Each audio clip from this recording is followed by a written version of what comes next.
وعليكم السلام ورحمة الله الحمد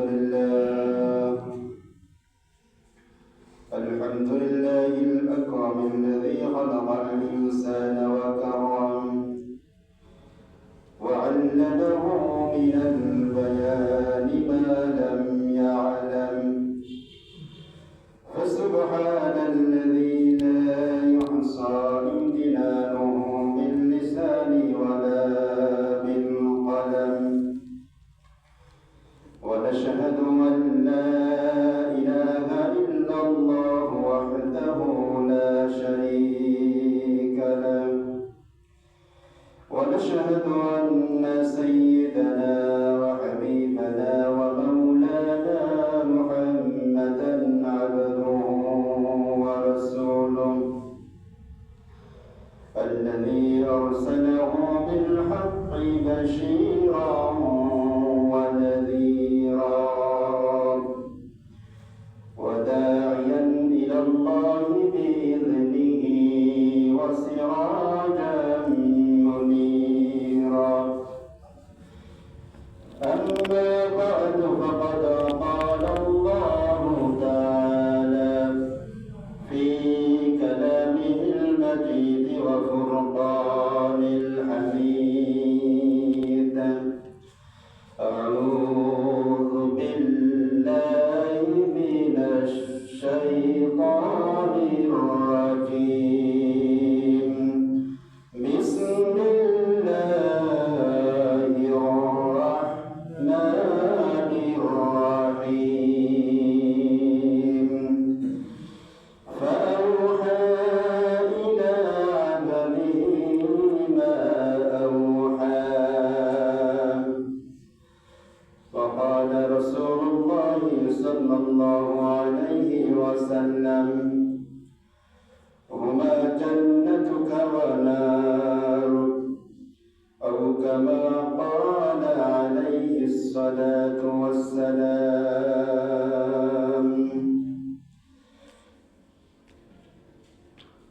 তোমরা যেখানে থাকো বন্ধু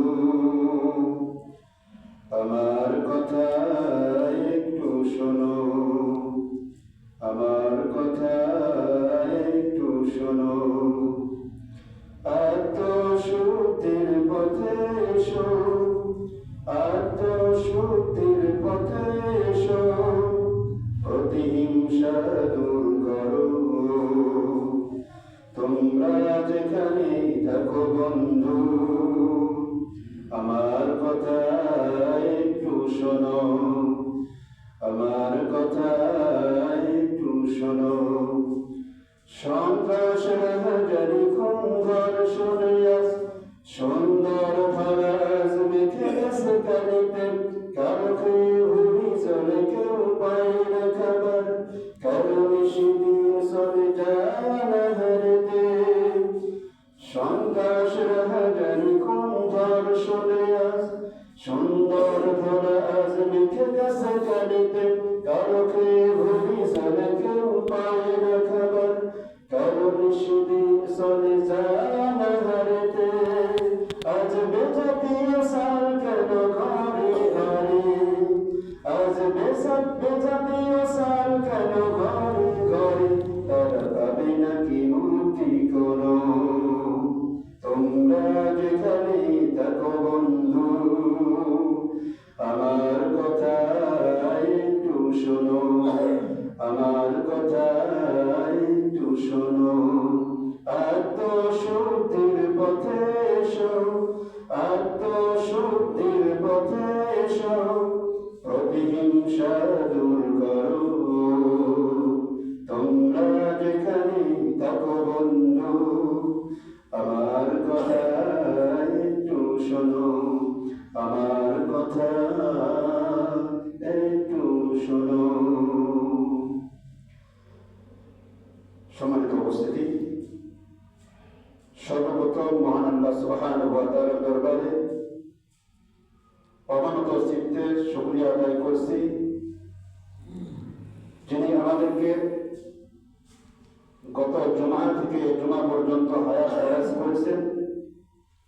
আমরা আবারও সুস্থ শরীর আল্লাহ সুবহানাহু ওয়া তাআলার ডাকে সাড়া দিয়ে জুমা নামাজ আদায় করার জন্য আমাদের সকলকে আসবার এবং বসবার, সেই সঙ্গে কোরআন এবং হাদিসের আলোকে কিছু নসিহা আলোচনা শোনার মন মানসিকতা তৌফিক যে মহান মালিক আমাদেরকে দান করেছেন, আমরা হৃদয় উজাড় করে সেই মহান মালিকের দরবারে শুকরিয়া আদায়ের লক্ষ্যে কালিমাতুশ শুকর আদায় করছি। সকলে বলি আলহামদুলিল্লাহ। আলহামদুলিল্লাহ।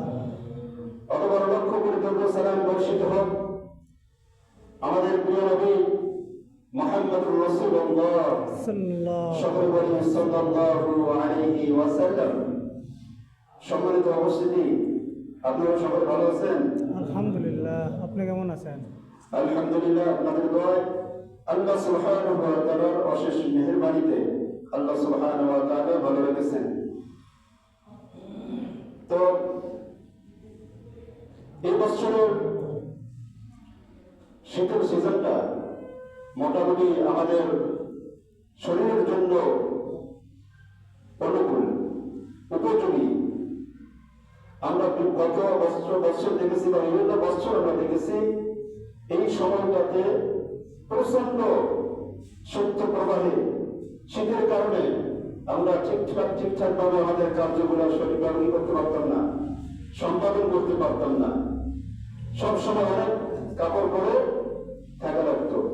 আল্লাহ সুবহানাহু ওয়া তাআলা অত্যন্ত মেহেরবানি করেছেন আমাদেরকে এই বছরে। আমাদের জন্য আবহাওয়াটা আল্লাহ সুবহানাহু ওয়া তাআলা অনেকটা আমাদের জন্য সুন্দর একটা আবহাওয়ার ব্যবস্থা করেছেন। আলহামদুলিল্লাহ। আলহামদুলিল্লাহ। সম্মানিত হাজরিন, আমি খুতবার শুরুতে পবিত্র কালামে পাকের সূরা নাজমে 10 নম্বর আয়াত তেলাওয়াত করেছি।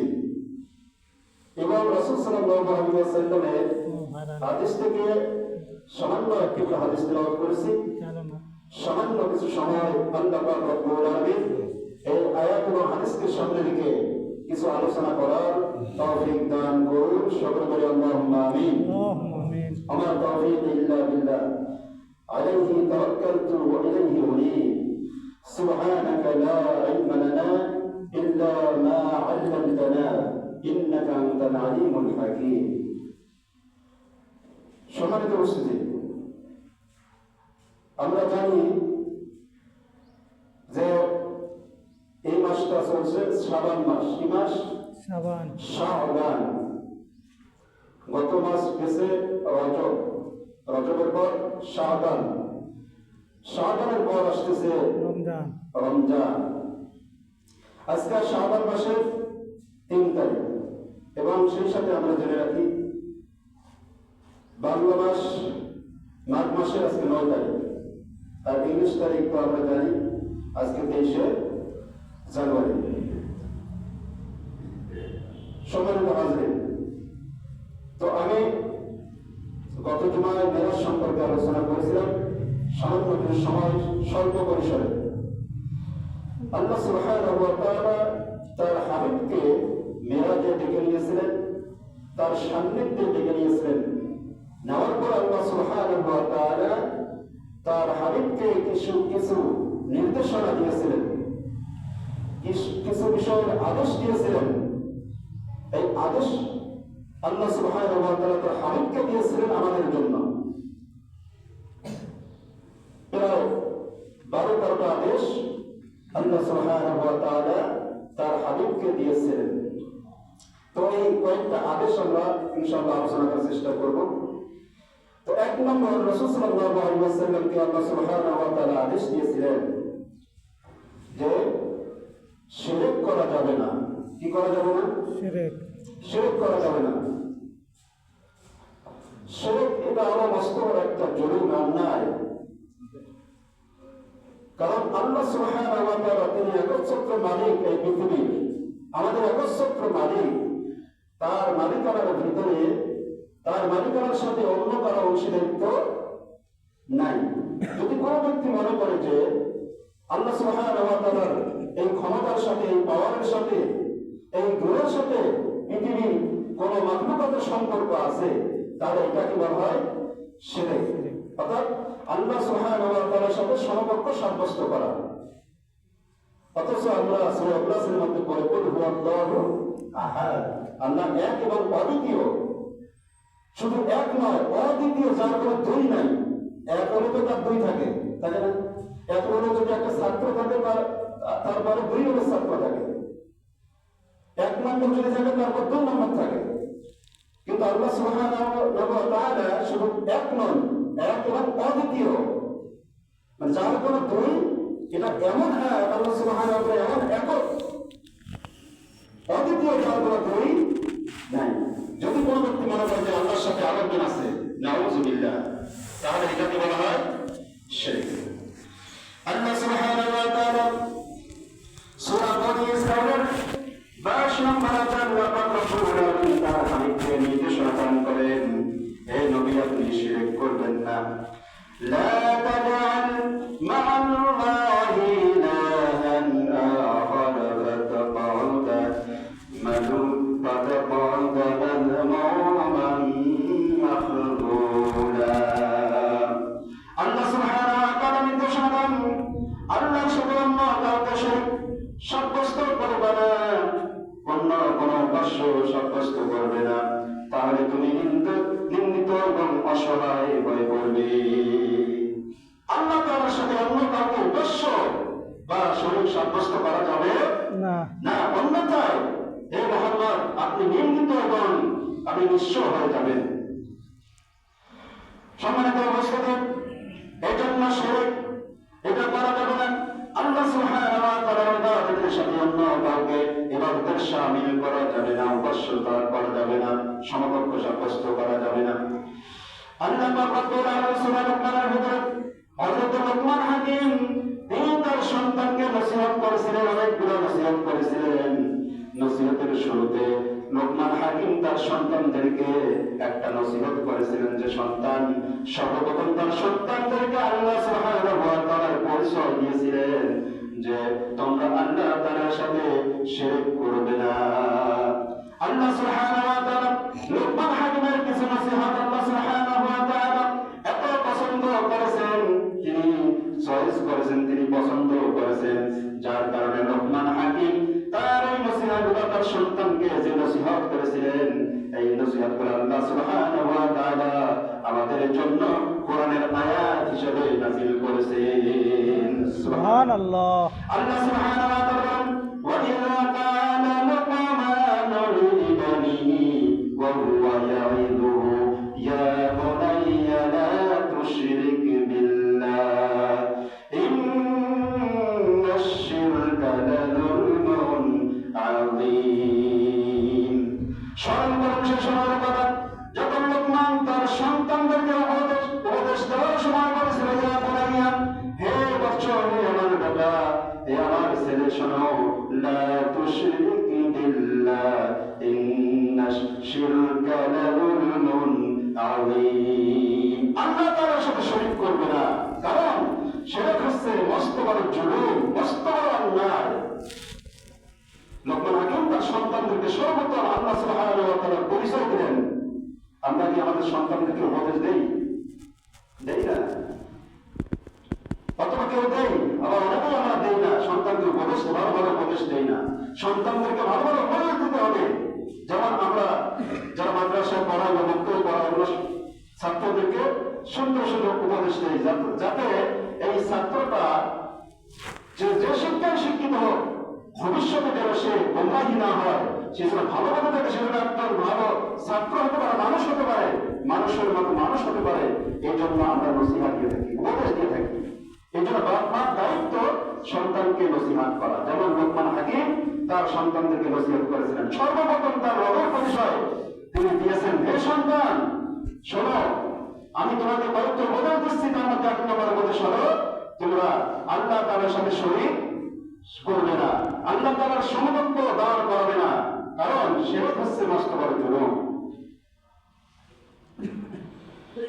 এরপর আল্লাহ সুবহানাহু ওয়া তাআলা সূরা নিসা 48 নম্বর আয়াতে আল্লাহ পাক রব্বুল আলামিন বলেন যে শিরকের গুনাহ এত বড় মহান একটা গুনাহ, আল্লাহ পাক রব্বুল আলামিন পৃথিবীতে বান্দা যত প্রকার গুনাহ করবে, অপরাধ করবে, আল্লাহ সুবহানাহু ওয়া তাআলা যদি চান তাহলে বান্দাকে সামান্য একটা আমলের বদৌলতে আল্লাহ পাক তার বান্দাকে ক্ষমা করে দিবেন।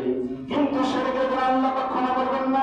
আল্লাহ সুবহানাহু ওয়া তাআলা বলেন, ইন্নাল্লাহা লা ইয়াগফিরু আন ইউশরাকা বিহি ওয়া ইয়াগফিরু মা দুনা যালিকা লিমান ইয়াশা ওয়া মান ইউশরিক বিল্লাহি ফাকাদ ইফতারা ইসমান আযীমা।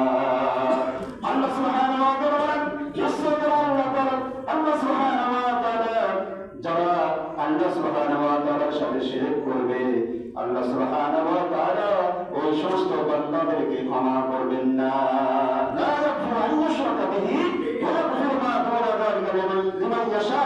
এই শিরকের গুনাহ ব্যতিরেকে বান্দা যত প্রকার গুনাহ করেছে, আল্লাহ সুবহানাহু ওয়া তাআলা মান ইয়াশা, তিনি যদি বান্দাকে চান তাহলে বান্দার সমস্ত গুনাহ আল্লাহ পাক রব্বুল আলামিন মাফ করে দিবেন। ومن يشرك بالله فقد افترى إثما عظيما। আর যারা আল্লাহ সুবহানাহু ওয়া তাআলার সাথে শিরক করে, অংশীদার সাব্যস্ত করে, ইসমান আযীমা, তারা মহান গুনাহ করে ফেলে। নাউযুবিল্লাহ, নাউযুবিল্লাহ। সেজন্য শিরক করা যাবে।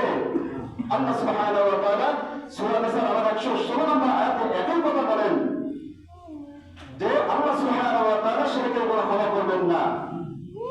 কিন্তু শিরকের গুনাহ বাদে বান্দা যত গুনাহ করে, আল্লাহ সুবহানাহু ওয়া তাআলা চাইলে বান্দা যদি ক্ষমা চায়, আল্লাহ পাক রব্বুল আলামিন সেই গুনাহ ক্ষমা করেন। ফাকাদ দাল্লা দালালান বাঈদা, এই বান্দা ভ্রষ্টতার একবারে অনেক দূরে চলে যায়। নাউযুবিল্লাহ। সেজন্য শিরক করা যাবে না, না। মাথা লাগিয়ে সন্তান চাওয়া যাবে না। সম্মানিত উপস্থিতি, এরপর আল্লাহ সুবহানাহু ওয়া তাআলা তার হাবিবকে আরেকটা নির্দেশনা দিয়েছিলেন, সেটা হলো মা বাবার অবাধ্য না হওয়া।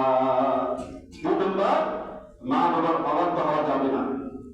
আল্লাহ সুবহানাহু ওয়া তাআলা সূরা বনী ইসরাঈলের ভিতরে আল্লাহ সুবহানাহু ওয়া তাআলা বলেন, ওয়া ক্বাদা রাব্বুকা আল্লা তা'বুদু ইল্লা ইয়্যাহু ওয়া বিল ওয়ালিদাইনি ইহসানা।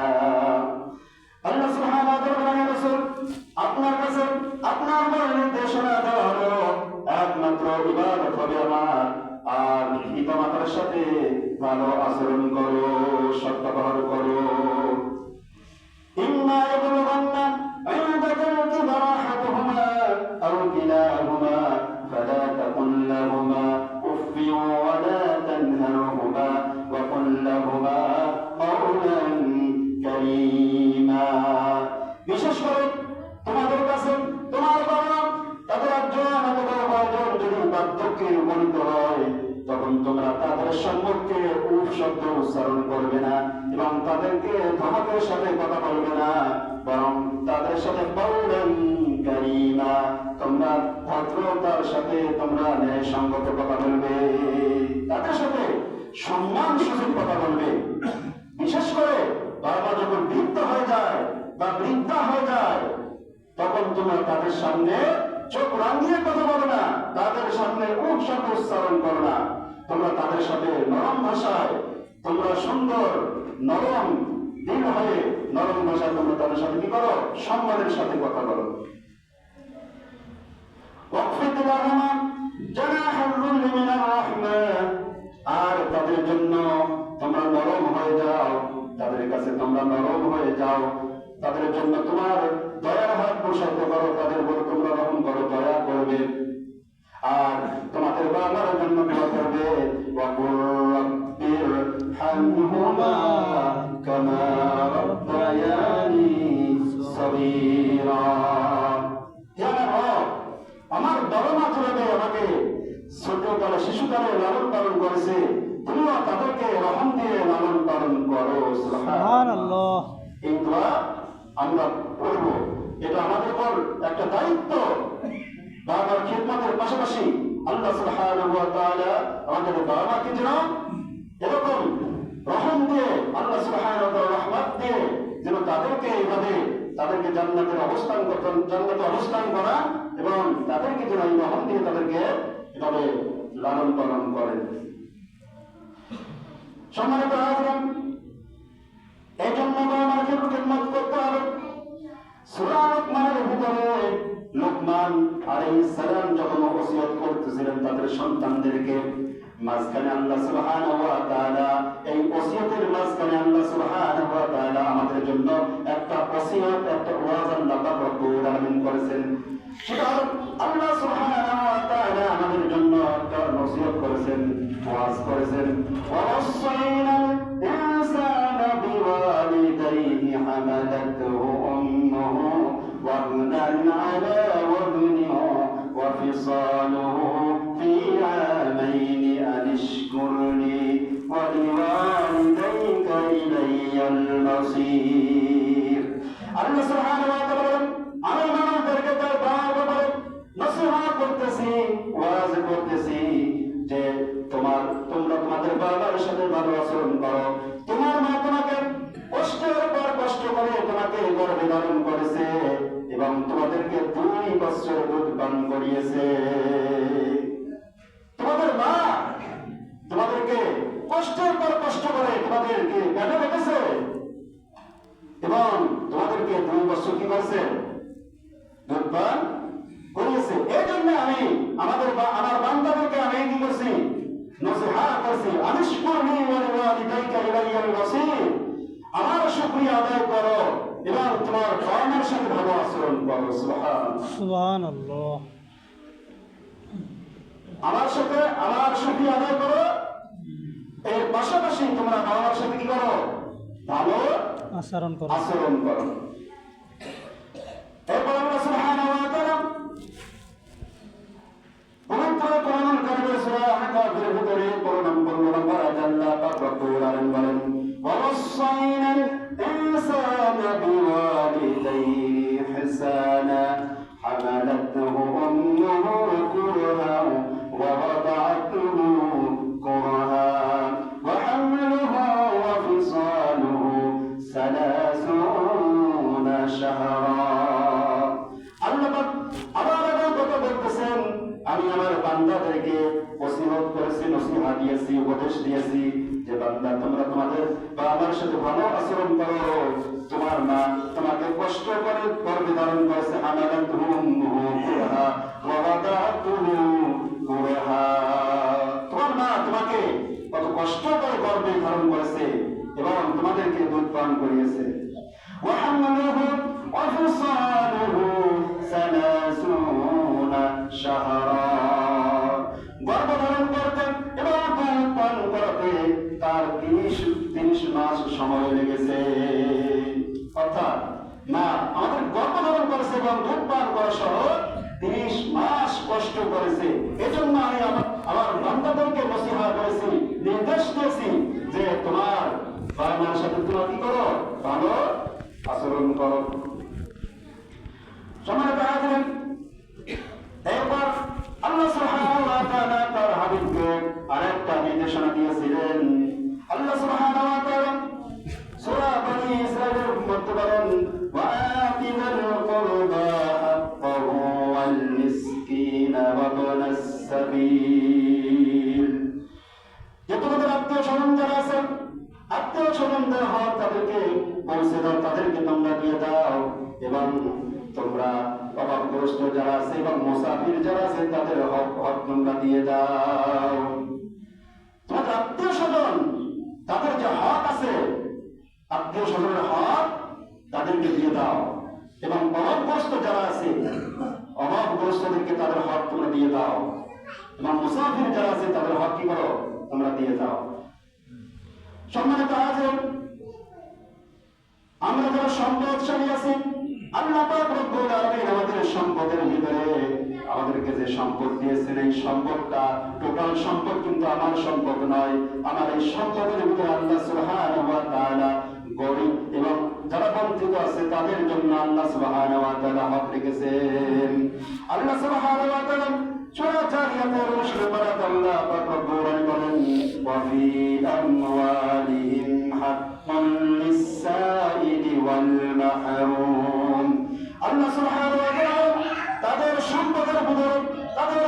সম্পদের ভিতরে যারা সাইল আছে, যারা চায়, যারা ভিক্ষা করে বা তারা যারা চায়, যারা প্রার্থী, যারা টাকা পয়সা চায় তাদের, এবং যারা মাহরুম, যারা বঞ্চিত আছে তাদের হক ওই সমস্ত ধনাঢ্যশালী ব্যক্তিদের কাছে আছে।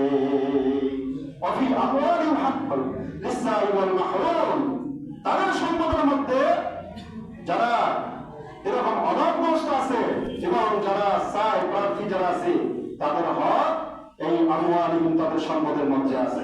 এজন্য আমরা যারা সম্পদশালী আছি, আমাদের আশেপাশে পাড়া প্রতিবেশী যারা অভাবী আছে, অভাবগ্রস্ত যারা আছে, তাদেরকে আমরা আমাদের সম্পদ থেকে কিছু কি করবো? দান করবো। দান এটা তাদের জন্য, এটা কৃপা নয়, এটা তাদের হক, এটা তাদের অধিকার। বিশেষ করে যাকাত এবং ফিতরা যেটা আছে, এই যাকাত ফিতরা আমরা বের করে ওই সমস্ত অভাবগ্রস্ত ব্যক্তি যারা আছে, যারা যাকাত এবং ফিতরার হকদার, তাদেরকে আমরা যাকাত এবং ফিতরা কি করবো? দিয়ে দিব। এরপর রাসূলুল্লাহ সাল্লাল্লাহু আলাইহি ওয়াসাল্লামকে নির্দেশ দেওয়া হয় যে অপচয় না করা।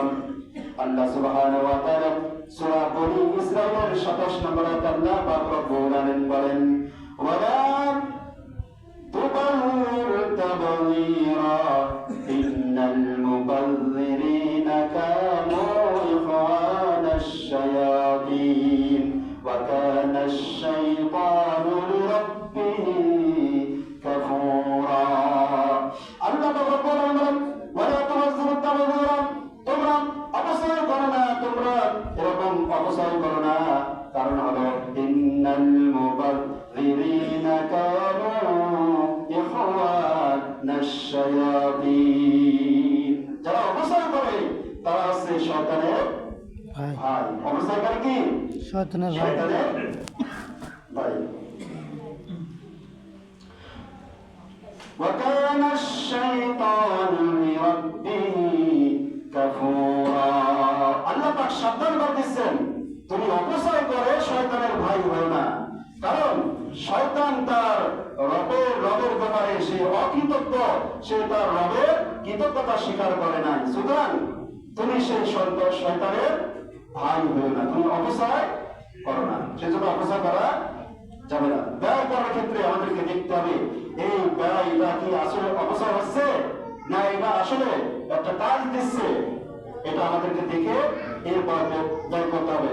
কারণ কিয়ামতের ময়দানে আল্লাহ পাক রব্বুল আলামিন 5টা প্রশ্নের সম্মুখীন না হওয়া পর্যন্ত কোনো বড় আদম সন্তান আল্লাহ সুবহানাহু ওয়া তাআলার কাছ থেকে তাদের পাওয়া উত্তোলন করতে পারবে না। তাদের মধ্যে একটা হলো যে তুমি কোন পথে আয় করেছো এবং কোন পথে ব্যয় করেছো, কোন পথে আয় করেছো এবং কোন পথে ব্যয় করেছো। আমার টাকা আছে, আমি ইচ্ছা মতো যেখানে কোনো আমার ফায়দা নাই, যেখানে অপচয় হচ্ছে সেখানে আমি ব্যয় করে দিলাম, এর হিসাব একদিন দিতে হবে। সেজন্য আয়ের ক্ষেত্রে হিসাব দিতে হবে, ব্যয়ের ক্ষেত্রে কি করতে হবে? হিসাব দিতে হবে।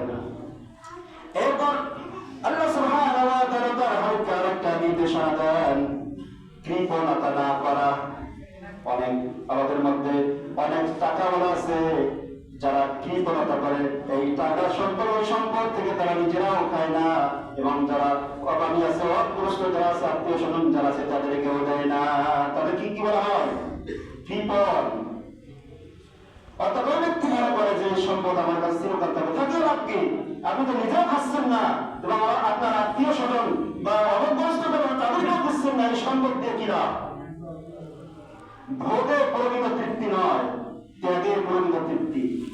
ভোগে প্রকৃত তৃপ্তি নয় ত্যাগ। আপনি একজনকে একটা টাকা দিলেন বা একজনকে একবেলা খাওয়ালেন, আপনি খাওয়ার পরে যে তৃপ্তি না পেয়েছেন, কিন্তু আপনি একজনকে খাওয়ানোর পরে আপনি এর চেয়ে বেশি তৃপ্তি পাবেন, তাই না? আমরা ঠিক। এই জন্য প্রবাদ আছে যে ভোগে আসল তৃপ্তি নয়, ত্যাগে হচ্ছে কি আসল তৃপ্তি। এই জন্য কি বলতে করা যাবে না। আল্লাহ সুবহানাহু ওয়া তাআলা সূরা বনী ইসরাঈলের 28 নম্বর আয়াতে আল্লাহ পাক রব্বুল আলামিন বলেন, ওয়ালা তাজআল ইয়াদাকা মাগলুলাতান ইলা উনুকিকা ওয়ালা তাবসুতহা কুল্লাল বাসতি ফাতাকউদা মালুমান মাহসুরা। হে মুহাম্মদ, সন্তুষ্ট হয়ে না, কৃপণ হয়ে না এবং একেবারে মুক্ত হস্ত হয়ে না, তাহলে তুমি তিরস্কৃত এবং নিঃস্ব হয়ে বসে থাকবে। একবারে কৃপণ হওয়া যাবে না, আর একবারে মুক্ত হস্ত হওয়া যাবে না। আমার টাকা পয়সা যা আছে সব দিয়ে দিলাম, আমি এখন ভব করে আমি ঘুরে বেড়াচ্ছি, আমার সম্পদ যা ছিল আমি দান করলাম, সব দান করে দিছি, এখন আমারে নাই, আমি যে মানে কে পরে বাঁচব এটাই আমার নাই। এই জন্য আল্লাহ সুবহানাহু ওয়া তাআলা বলেন যে একেবারে কৃপণতা করবেন না এবং মুক্ত হস্ত হবেন না, তাহলে তুমি নিঃস্ব হয়ে বসে থাকবে। এটা বাস্তবতা। হযরত আবু হুরায়রা রাদিয়াল্লাহু তাআলা বলেন قال رسول الله صلى الله عليه وسلم السقي قريب من الله। যারা দানবীর, যারা আল্লাহর রাস্তায় দান করে, যারা নবাবগ্রস্ত যারা আছে তাদেরকে দান করে, ওই সমস্ত দানবীর ব্যক্তি আল্লাহ তাআলার নিকটবর্তী। وقريب من الجنة وقريب من الناس وبعيد من النار। যারা আল্লাহ সুবহানাহু ওয়া তাআলার পথে যারা ব্যয় করে, যারা দান করে, যারা মানুষদেরকে দান করে, আল্লাহ রাসূল সাল্লাল্লাহু আলাইহি ওয়াসাল্লাম বলেন তারা আল্লাহর নিকটবর্তী, আল্লাহর নৈকট্যশীল, আল্লাহর নিকটবর্তী। আর তারা আল্লাহর জান্নাতের নিকটবর্তী এবং তারা মানুষের নিকটবর্তী, আর তারা জান্নাত থেকে দূরবর্তী। করিবুম মিনাল জান্নাহ আর করিবুম মিনান নাস বাঈদুম মিনান নার। তারা জাহান্নাম থেকে দূরে। যারা আল্লাহর পথে যারা ব্যয় করে, দান করে, তারা আল্লাহর নিকটবর্তী এবং পাশাপাশি তারা জান্নাতের নিকটবর্তী এবং পাশাপাশি তারা মানুষের নিকটবর্তী। দেখবেন যে যারা দানবীর আছে মানুষকে দেয়, গরিব মানুষ কিন্তু তার নিকটবর্তী থাকে, মানুষ তাকে তার নিকটবর্তী হয়ে যায়, মানুষ তার জন্য দান করে দোয়া করে। আর যারা দান করে তারা জাহান্নাম থেকে অনেক দূরে তারা থাকবে। সুবহানাল্লাহ।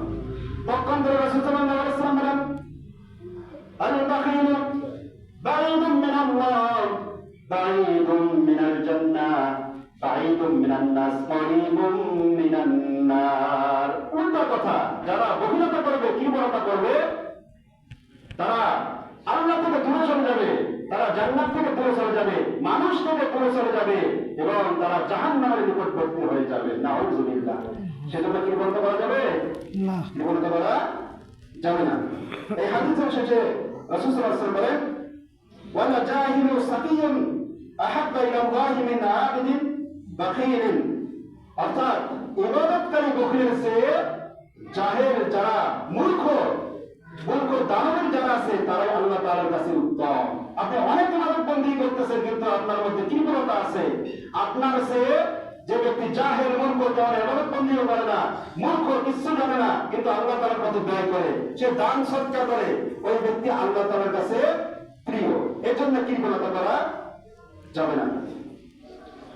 সম্মানিত হাজরিন, আস-সাকিয়ু হাবিবুল্লাহ আল বাখিলু আদুওয়াল্লাহ। যারা দানবীর, যারা দান করে, তারা হলো আল্লাহ তাআলার বন্ধু, আর যারা কৃপণতা করে তারা আল্লাহ সুবহানাহু ওয়া তাআলার দুশমন। আমরা আল্লাহর বন্ধু হতে চাই না দুশমন হতে চাই?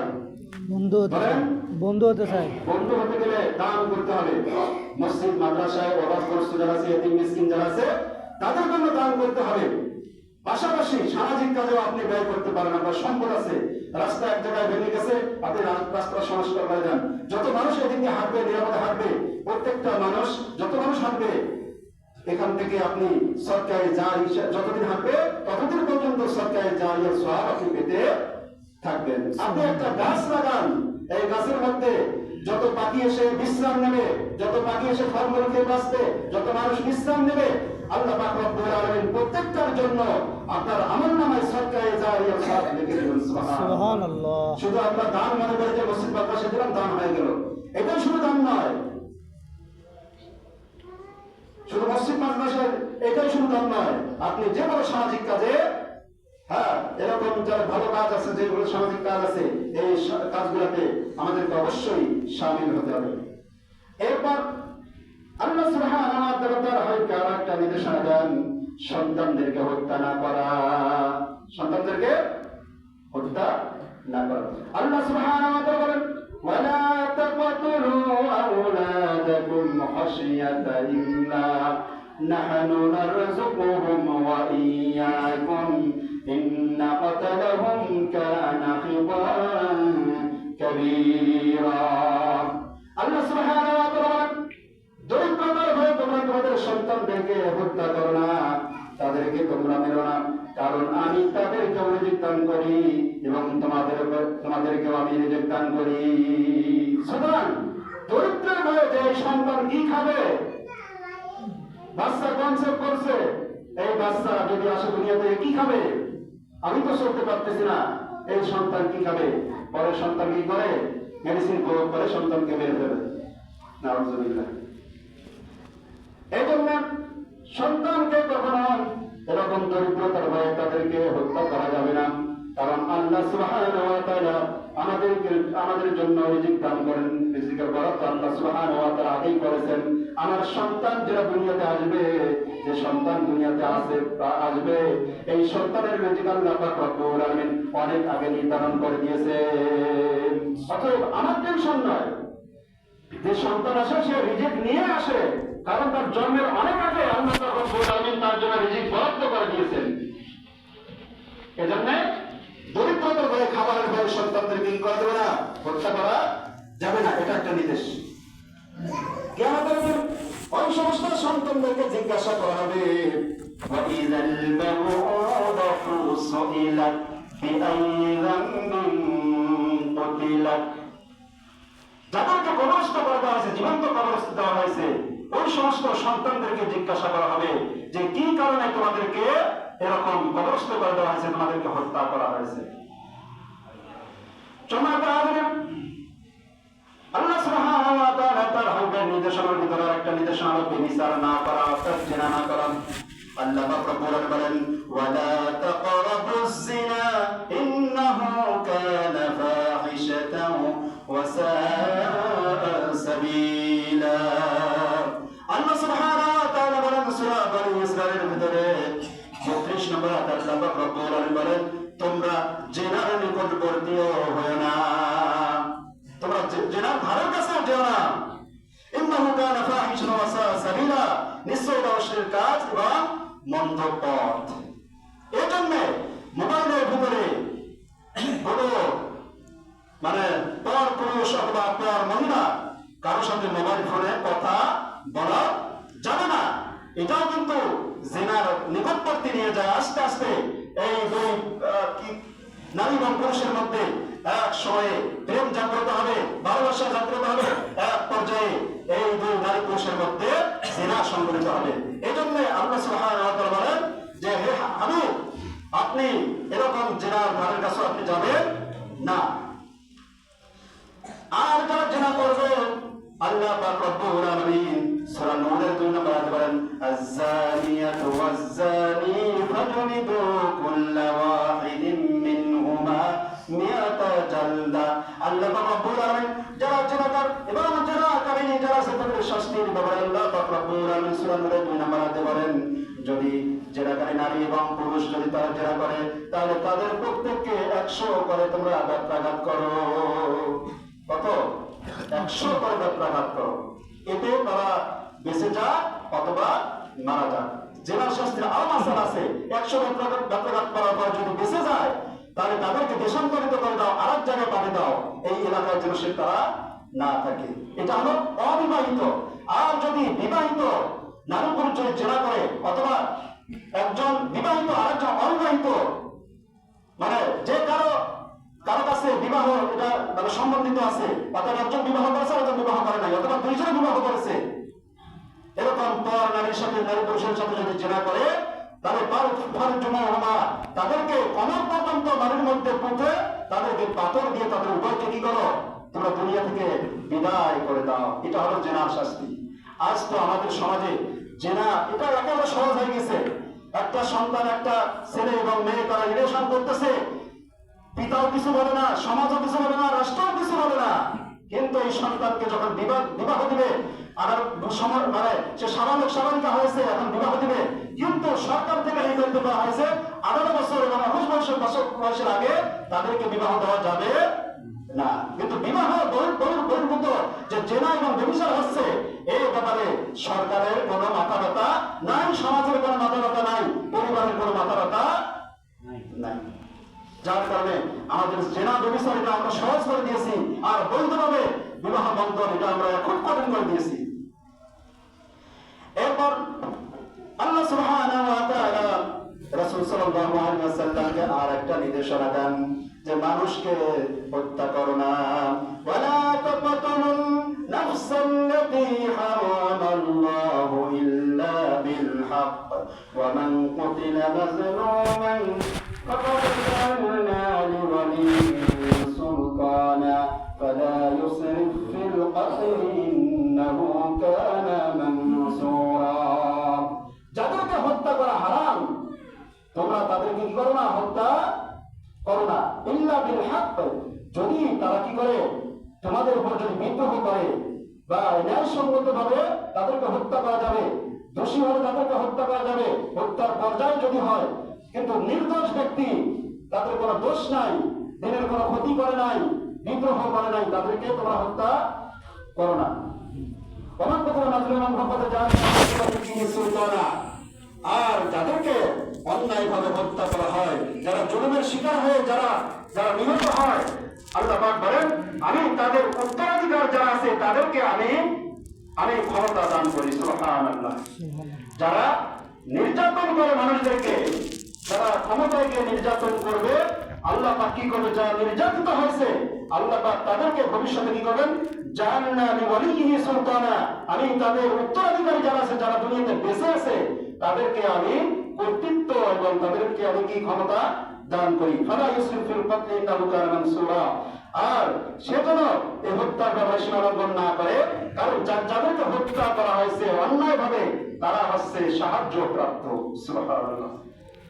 সম্মানিত হাজিরিন, সময় শেষ, আর লম্বা বলার সুযোগ নেই। এরপর আরেকটা নির্দেশনা দেওয়া হয়েছিল এতিমদের সম্পদ না খাওয়া। ওয়ালা তাকরাবু মালাল ইয়াতীম ইল্লা বিল্লাতী হিয়া আহসান হাত্তা ইয়াবলুগা আশুদ্দাহ। তোমরা এতিমের মালের কাছে তোমরা যেও না। এতিমের মাল খাওয়া তো দূরের কথা, তাদের সম্পদের কাছে, তাদের টাকা পয়সার কাছে যেতে আল্লাহ পাক রব্বুল আলামিন নিষেধ করেছেন। বিল্লাতী হিয়া আহসান, তবে ন্যায়সঙ্গতভাবে এতিম যদি আপনাকে ডাকে একটা পরামর্শের জন্য, তাহলে আপনি তাকে পরামর্শ দিতে পারেন, তাদের সাথে ব্যবসা করতে পারেন। এই ছাড়া তাদের সম্পদের তাদের কাছে যাওয়া যাবে না। হাত্তা ইয়াবলুগা আশুদ্দাহ, যেই পর্যন্ত না তারা যৌবনে পদার্পণ না করে। এরপর প্রতিশ্রুতি পূর্ণ করো। তোমরা প্রতিশ্রুতি ওয়াদা রক্ষা করো, আর কিয়ামতের দিন তোমাদেরকে অবশ্যই ইন্নাহু কানা মাসউলা, তোমরা অবশ্যই জিজ্ঞাসিত হবে। এই জন্য কাউকে কোনো কিছু প্রতিশ্রুতি দেওয়ার পরে অবশ্যই সেটা রক্ষা করতে হবে। ওয়ালা দীনান লিমান লা ইয়াহু, রাসূল সাল্লাল্লাহু আলাইহি ওয়াসাল্লাম বলেন যারা এরকম প্রতিশ্রুতি দেওয়ার পরে যারা প্রতিশ্রুতি ভঙ্গ করে তাদের কোনো দিন ধর্ম নেই। এরপর আরেকটা নির্দেশনা দেওয়া হয়েছিল যে ওজনে সঠিক থাকা, অর্থাৎ আপনি কাউকে ওজনে একটা জিনিস দিচ্ছেন, এই ওজনের ব্যাপারে তোমার কি করতে হবে, সঠিক ওজন দিতে হবে, কম দেওয়া যাবে না। ওয়াউফুল কাইলা ইলা কুনতুম ওয়াজিনুল মুস্তাকিম মুস্তাকিম যালিকা খায়রুন ওয়া আহসানু তা'ওয়িলা। আর তোমরা মেপে দেওয়ার সময় তোমরা পরিপূর্ণভাবে সঠিকটা তোমরা মেপে দাও, আর মাপার ক্ষেত্রে তোমরা পাল্লায় তোমরা মেপে তাদেরকে দিয়ে দাও।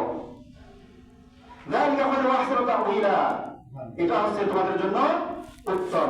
আরেকটা দেওয়া হয়েছিল জ্ঞানহীন কাজ না করা। যে সম্পর্কে তোমার জ্ঞান নাই এর পিছনে তুমি যেও না। এরপর আরেকটা নির্দেশনা দেওয়া হয়েছিল পৃথিবীতে গর্ব করে না চলা, অর্থাৎ অহংকার না করা। ওয়ালা তামশি ফিল আরদি মারহা ইন্নাকা লান তাখরিকাল আরদা ওয়া লান তাবলুগাল জিবালা তুলা কুল্লু যালিকা কানা সাইয়্যুহু ইনদা রাব্বিকা মাকরুহা। তোমরা পৃথিবীতে এরকম দম্ভ করে, গর্ব অহংকার করে পরিচালনা করো না, তোমরা কখনো পাহাড় সমপরিমাণ হতে পারবে না। সেজন্য গর্ব অহংকার করা যাবে না। এই ছিল মেরাজে আল্লাহ সুবহানাহু ওয়া তাআলা তার হাবিবকে ডেকে নিয়ে এরকম কিছু নির্দেশনা দিয়েছেন। আল্লাহ পাক রব্বুল আলামিন আমাদের সকলকে এই নির্দেশনাগুলো মান্য করার তৌফিক দান করুন। আমিন। ওয়া মা আলাইনা ইল্লাল বালাগ। আসসালামু আলাইকুম।